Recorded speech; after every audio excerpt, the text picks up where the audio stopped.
Hello guys, તો આપણે ગયા લેક્ચરમાં ચાલુ વર્તમાન કાળ પૂરો કર્યો, કન્ટિન્યુઅસ પ્રેઝન્ટ ટેન્સ પૂરો કર્યો. હવે બીજો કન્ટિન્યુનો ટેન્સ છે, તમે લોકો જાણતા જ છો, ભૂતકાળ. ચાલુ ભૂતકાળ, કન્ટિન્યુઅસ પાસ્ટ ટેન્સ, ચાલુ ભૂતકાળ. હવે ચાલુ ભૂતકાળ એટલે શું? ક્રિયા પૂરી થઈ ગઈ છે પણ એની અસર શરૂ હોય. હું ભણાવી રહ્યો હતો, તે ક્ષણે હું ભણાવી રહ્યો હતો, હું ત્યાં હતો, બરાબર છે. ક્રિયા પૂરી થઈ ગઈ પણ એની અસર શરૂ હોય. હમણાં જ પૂરી કરી હોય ક્રિયા, ટૂંકમાં કે અમે હજી હમણાં જ જમી લીધું, અમે હમણાં જ જમી રહ્યા હતા, બરાબર. હવે ચાલુ ભૂતકાળ છે એ આપણે શું દર્શાવવાનું? ખાસ યાદ રાખજો, ચાલુ ભૂતકાળ તમારે વોઝ અને વેર, વોઝ અને વેર. હવે વોઝ છે ટૂંકમાં યાદ રાખજો એક વચન સાથે. વોઝ એક વચન એટલે શું?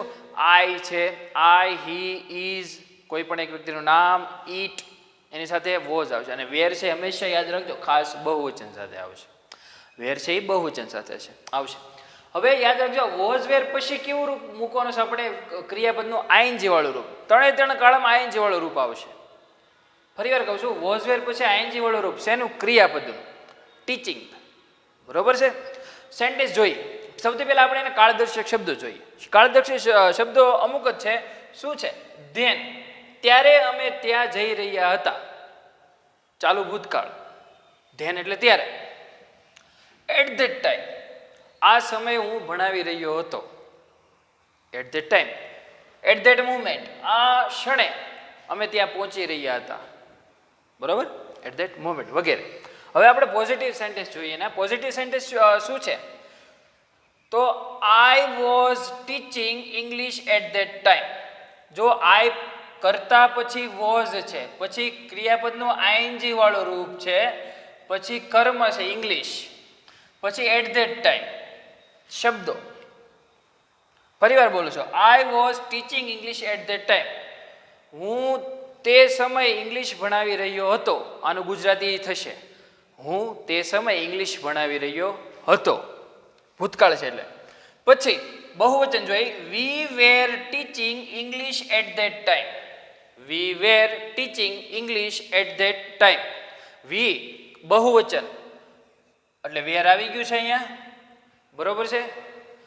વી were teaching English at that time, અમે તે સમયે, તે સમયે ઇંગ્લિશ ભણાવી રહ્યા હતા, બહુવચન. પછી છે you were teaching English at that time. હવે આ વાક્ય છે ને એક વચન બહુવચન બેમાં યુ સાથે વેર જ આવશે, કારણ કે યુ સાથે હંમેશા ખાસ યાદ રાખજો, મગજમાં બેહાડી જ દેવાનું. ચાલુ ભૂતકાળમાં યુ સાથે હંમેશા વેરનો ઉપયોગ કરવાનો છે. વેર, બરોબર છે. WERE, were. You were teaching English at that time. તું તે સમયે ઇંગ્લિશ ભણાવી રહ્યો હતો. તમે તે સમયે ઇંગ્લિશ ભણાવી રહ્યા હતા, બરાબર. બંને વાક્ય છે. પછી છે he was teaching English at that time. He ત્રીજો પુરુષ એક વચન સાથે શું આવશે? માત્ર વોઝ આવશે, કારણ કે એક જ છે, બરોબર. He was teaching English at that time. તે સમયે ઇંગ્લિશ ભણાવી રહ્યો હતો. પછી she was teaching English at that time. She was teaching English at that time. તેણી તે સમયે ઇંગ્લિશ ભણાવી રહી હતી. પછી નામ કહી શકીએ, Rahul was teaching English at that time. Rahul તે સમયે ઇંગ્લિશ ભણાવી રહ્યો હતો, બરાબર. પછી they were teaching English at that time. They એટલે બહુવચન છે, ધે એટલે તેઓ બહુવચન, ધે સાથે હંમેશા શું આવશે? વેર આવશે. They were teaching English at that time. તેઓ તે સમયે ઇંગ્લિશ ભણાવી રહ્યા હતા, બરાબર. મિત્રો, આપણે પોઝિટિવ સેન્ટેન્સ જોયા. હવે નેગેટિવ સેન્ટેન્સ જોઈએ, નકારાત્મક. હાવ ઇઝી છે, ખાસ યાદ રાખજો.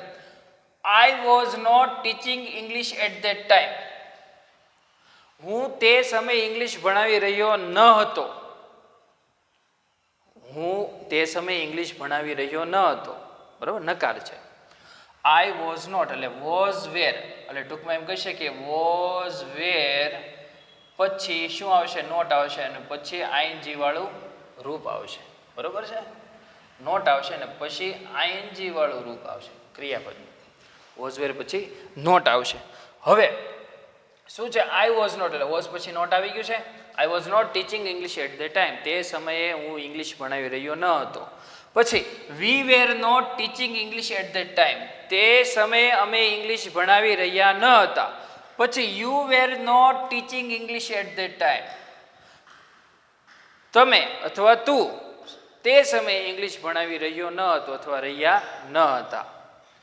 પછી he was not teaching English at that time, તે સમયે તે ઇંગ્લિશ ભણાવી રહ્યો ન હતો. બરોબર. She was not English at that time, she was not teaching English at that time, તે સમયે તેણી ઇંગ્લિશ ભણાવી રહી ન હતી. પછી Rahul was not teaching English at that time, Rahul તે સમયે ઇંગ્લિશ ભણાવી રહ્યો ન હતો. છોકરીનું નામ પણ ચાલે, બરાબર, પણ બેમાંથી એક નામ હોવું જોઈએ. પછી they were not teaching English at that time, તેઓ તે સમયે ઇંગ્લિશ ભણાવી રહ્યા ન હતા. બે વ્યક્તિનું નામ પણ હોઈ શકે. મેં ગયા લેક્ચરમાં કીધું એમ, Rahul and Amit were not teaching English at that time, Rahul અને અમિત તે સમયે ઇંગ્લિશ ભણાવી રહ્યા ન હતા.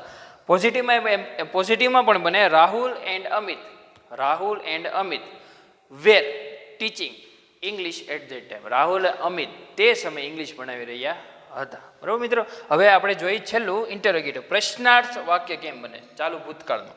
તો સૌથી પહેલું છે, સૌથી પહેલાં યાદ રાખજો, આપણે પ્રશ્નાર્થ બનાવતી વખતે આપણે પહેલા લેક્ચરમાં ચાલુ વર્તમાનકાળમાં એમ કીધું હતું એમિસાર આગળ લાવવાનું, અને આમાં આવશે વોઝ વેર આગળ.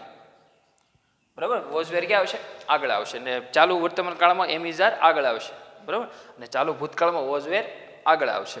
અને વોઝ છે તમને ખબર પડી ગઈ છે કે એકવચન સાથે વોઝ લગાડશું. હવે was I teaching English at that time, was I teaching English at that time, શું હું તે સમયે ઇંગ્લિશ ભણાવી રહ્યો હતો? પ્રશ્નાર્થ. પછી છે were we teaching English at that time, શું અમે તે સમયે ઇંગ્લિશ ભણાવી રહ્યા હતા? પ્રશ્નાર્થ. પછી were you teaching English at that time, શું તમે તે સમયે ઇંગ્લિશ ભણાવી રહ્યા હતા? શું તું તે સમયે ઇંગ્લિશ ભણાવી રહ્યો હતો? પ્રશ્નાર્થ છે. પછી was he teaching English at that time, શું તે સમયે ઇંગ્લિશ ભણાવી રહ્યો હતો? શું તે, હી છે એ પુરુષ માટે વપરાય, શું તે સમયે ઇંગ્લિશ ભણાવી રહ્યો હતો? પછી was she teaching English at that time, શું તે સમયે તેણે ઇંગ્લિશ ભણાવી રહી હતી? પ્રશ્નાર્થ. પછી were they teaching English at that time, શું તેઓ તે સમયે ઇંગ્લિશ ભણાવી રહ્યા હતા? પ્રશ્નાર્થ. બરાબર, આપણે પોઝિટિવ અને નેગેટિવ સેન્ટેન્સીસ જોયા અને પ્રશ્નાર્થ પણ જોયા. હવે નેક્સ્ટ લેક્ચરમાં આપણે ચાલુ ભવિષ્યકાળ જોઈશું. Thank you.